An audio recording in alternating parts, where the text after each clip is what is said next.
Thank you. So I've stolen the Fridays for Future for FOSS for Future. So um, I am Nicole. I'm working on the KDE Eco initiative Opt Green with Joseph, and the KDE Sustainable Development Goals meet the UN Sustainable Development Goals, which is great. And the schools have the oh in Germany the states have the duty to teach the kids sustainable development goals.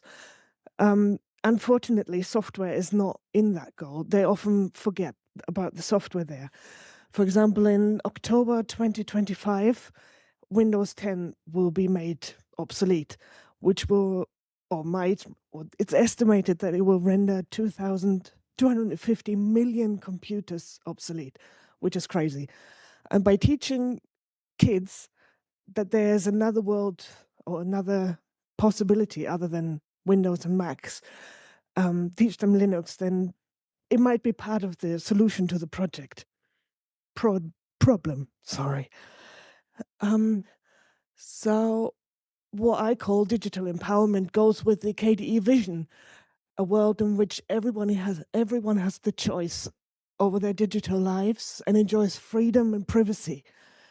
Now that's something that we need to teach the kids.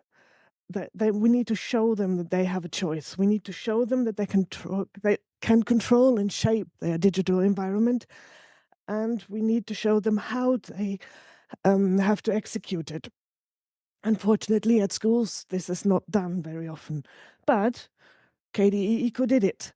So we held a workshop at a school in Hanover with 8 ninth graders, and they have pulled out 19 computers out of the cellar of the school, which would have been e-waste, and they have revived them with Linux, and they've learned what impact it has to just throw computers away instead of and then buy new ones. So they have learned to install Ubuntu, what else? Fedora and Buzzard and Mint. The Fedora and Buzzard with the KDE spin. That was important. So what did we talk about with the kids? We talked about why did we do this? The environmental factor, the political factor. We thought about use cases for those revived computers. For example, they could give it back to their local school community where the school is, or they can use it in the school cafeteria to do some research or to play some games on, which was actually very important to them. So we talked about what hardware we can usefully revive and which distro suits our needs.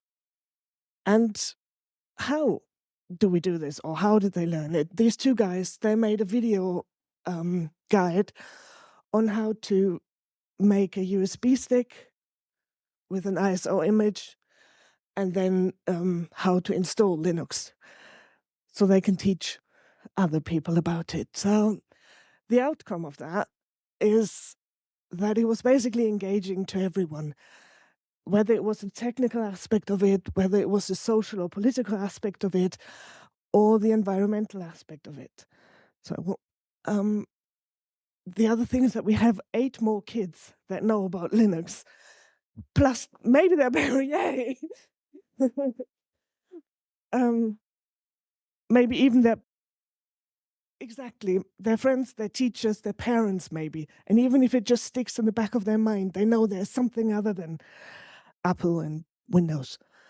3 kids are even interested in holding their own workshop to teach their parents, their teachers at that school. Which is, yeah.